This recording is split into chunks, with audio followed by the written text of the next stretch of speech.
दोस्तों आज हम बात करने वाले हैं चाइना और ताइवान के रिलेशन की। यहाँ पर पार्टिकुलरली हम बात करेंगे कि नो फ्लाई जोन क्या होता है। नो फ्लाई जोन वर्ड अभी हाल ही में न्यूज़ में रहा है, इसलिए हम नो फ्लाई जोन को समझेंगे। इसके अलावा चाइना और ताइवान देश के क्या रिलेशन रहे हैं इसको भी समझने की कोशिश करेंगे।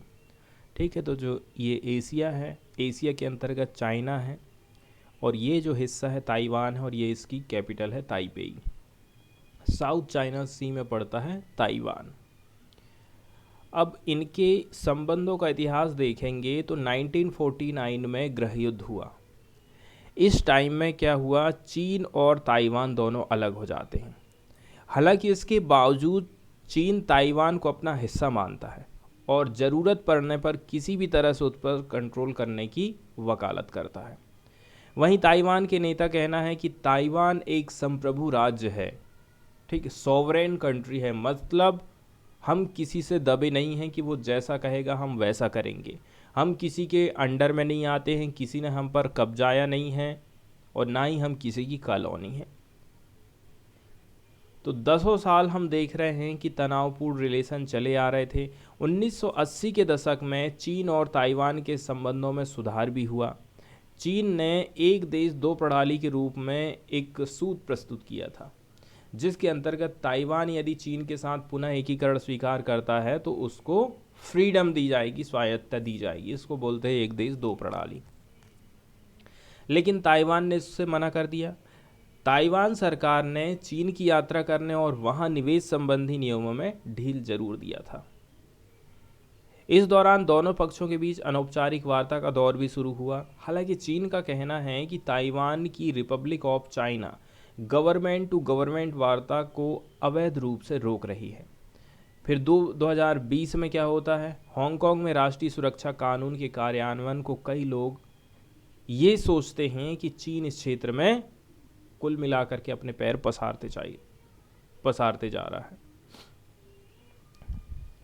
चीन की क्या क्या चिंताएं हैं, चीन को काउंटर करने वाले कौन कौन से समझौते हुए हैं, जैसे कि हाल ही में अमेरिका ने ऑस्ट्रेलिया, यूके और यूएस ऑकस का निर्माण किया है ताकि इंडो पैसिफिक रीजन में एक त्रिपक्षीय वाली सुरक्षा साझेदारी तैयार करी जा सके।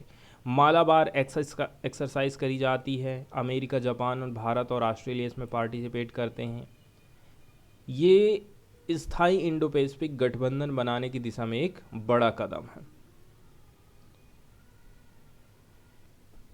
अब हम यहाँ पर बात करने वाले हैं, एक वर्ड यूज़ किया जा रहा है एयर स्पेस का। ठीक है, जैसे एयर का मतलब होता है हवा, और हवा पार्टिकुलरली हम बात कर रहे हैं आसमान की।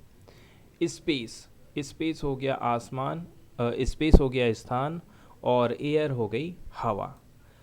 अब इसका यदि हम मीनिंग देखें ना तो देखिए, एयर स्पेस हम किसको बोलेंगे, the part of the sky. जैसे आप जहाँ पर खड़े हैं यहाँ से ऊपर आप स्काई को देखिए, that is above a country and that belong to country by law. Bharat के ऊपर की जो ज़मीन है आप आसमान में देखिए, भारत जितना एरिया कवर कर रहा है और वहाँ के आसमान को आप देखो, वो जगह, इसके अलावा वो जगह जिसको कंट्रोल कानूनी रूप से भारत कर रहा है वो कहलाता है एयर स्पेस। ठीक है, तो इसको आपको ध्यान रखना है।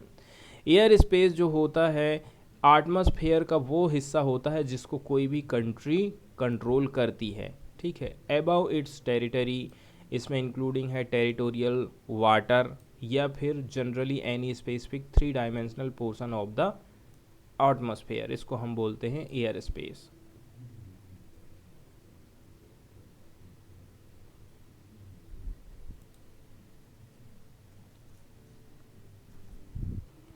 तो जो नो फ्लाई जोन होता है हम किसको बोलेंगे, एक जो नो फ्लाई जोन होता है उसका मतलब होता है कोई भी ऐसा क्षेत्र एयर स्पेस का। एयर स्पेस हम किसको बोल रहे हैं, भारत का जो भी एरिया है जो कि कानूनी तौर से वो कंट्रोल कर रहा है उसके आसमान के हिस्से को। ठीक है, जो कि इस्टेब्लिश किया गया है, ठीक है, किसके द्वारा, कंट्री के द्वारा। That certain aircraft can not fly, और यहाँ पर कोई निश्चित एयरक्राफ्ट फ्लाई नहीं कर सकता है, इसलिए इसका नाम रखा गया है नो फ्लाई जोन। इस जगह से आपका हवाई जहाज़ नहीं गुजरेगा, इसको हम क्या बोलेंगे, no fly zone. No fly zone घोषित करने के क्या क्या रीज़न हो सकते हैं, जैसे कि हमारे देश के जो सेंसिटिव एरियाज़ हैं, जैसे कि कोई राजा महाराजा प्रधानमंत्री रह रहा है, उसके रेसिडेंस को प्रोटेक्ट करना, और broad in temporarily over sporting events and large gathering. इसके साथ साथ में ओवर स्पोर्टिंग इवेंट्स हैं, इसके अलावा जो लार्ज गैदरिंग है, ये सारी चीज़ों से प्रोटेक्ट करना। फिर वहीं मिलिट्री के संदर्भ में यदि हम देखें तो जो नो फ्लाई जोन होता है उसको डिज़ाइन किया जाता है ताकि हम स्टॉप कर सकें ऐसे एयरक्राफ्ट को जो कि एंटर कर रहे हैं बैन वाले एयर स्पेस में। बैन वाले मतलब जहां पर बैन लगाया गया है, मना किया गया है। नॉर्मली ऐसा हम करते हैं ताकि हम अटैक से बच सकें या फिर सर्विलांस की दृष्टि से ऐसा कदम उठाया जाता है, और ज़्यादातर ही हम इसको जो इन्फोर्स करते हैं वो मिलिट्री के संसाधनों के द्वारा ही किया जाता है।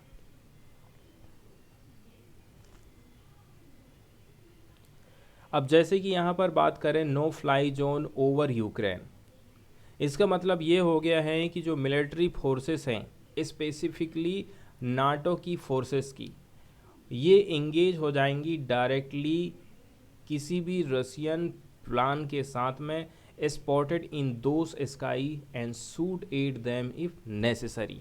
तो ऐसा हो जाता है। नो फ्लाई जोन का क्या मतलब हो जाता है, जैसे हम कह रहे हैं यूक्रेन के ऊपर नो फ्लाई जोन घोषित करना।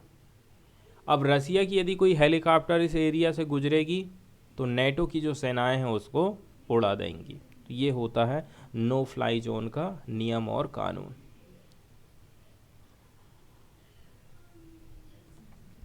तो जो नो फ्लाई जोन का आप कॉन्सेप्ट देख रहे हैं ये काफ़ी पुराना है, इसको आप नया नहीं बोल सकते हैं, ठीक है।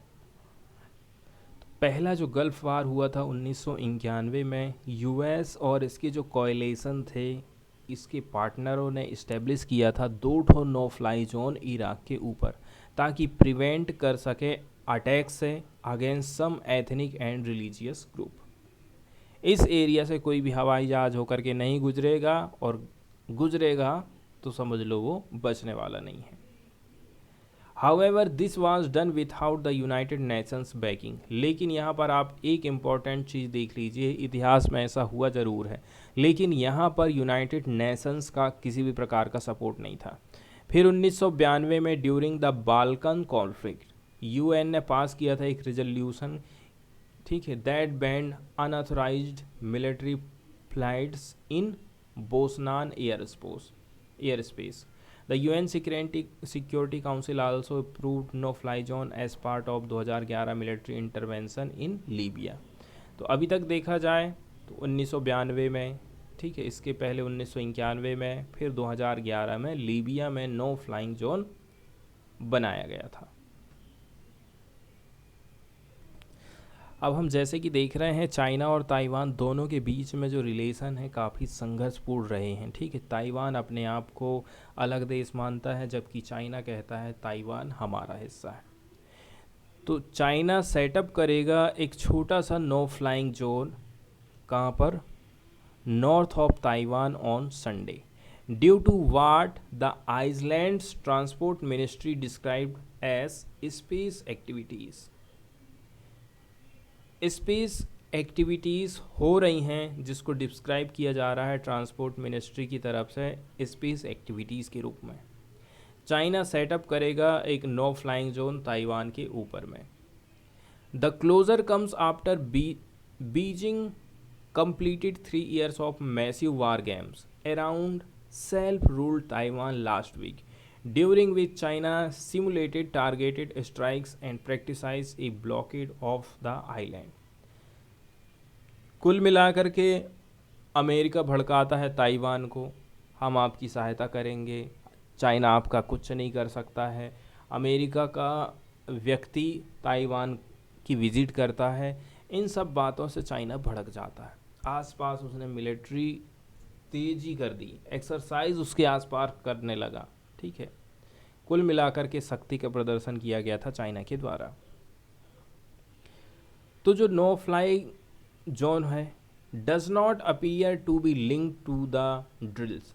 नो फ्लाइंग जोन को घोषित करने का मतलब ये नहीं है कि वो अभ्यास के बारे में बात कर रहा है। With Taiwan's ministry saying on Wednesday, China had imposed the restriction on the convergence areas of many international routes. China क्या काम कर रहा है, इंटरनेशनल जो रास्ते हैं उनको बंद करने का काम कर रहा है, ठीक है, और कह रहा है कि हम स्पेस एक्टिविटीज़ कर रहे हैं। The restriction will be in place from 9:30 AM to लेकर के 9:57 AM लोकल टाइम। तो बहुत ज़्यादा लंबा पीरियड ये नहीं है, लेकिन फिर भी देखा जाए तो कहीं ना कहीं एक खतरे की घंटी है ताइवान के लिए।